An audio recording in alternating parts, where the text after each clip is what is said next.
Incredible Hulk number 710 by Greg Pak and Greg Land. Hulk battles for the Doka Abai as their champion.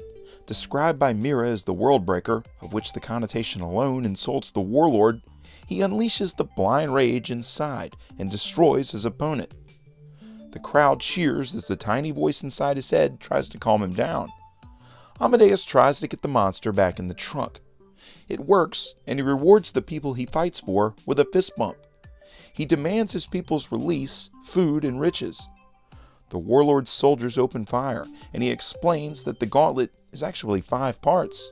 The Hulk has only made it through the first.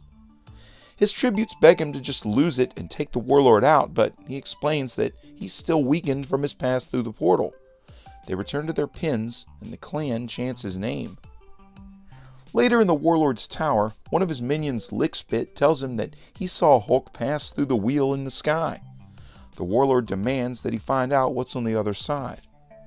That night, Mera tells Hulk that she could tell he was able to somehow box up his rage, a practice that could doom them all.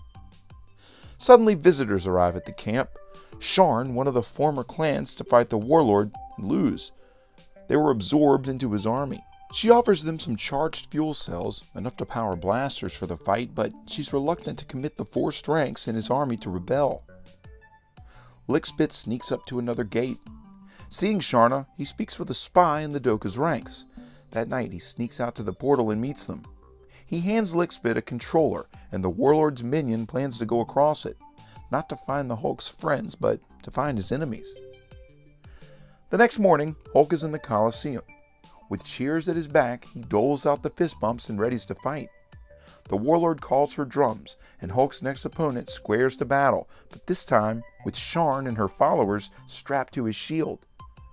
How does Amadeus Cho plan to get himself out of this one? We'll have to wait until next time, as this issue is left to be continued.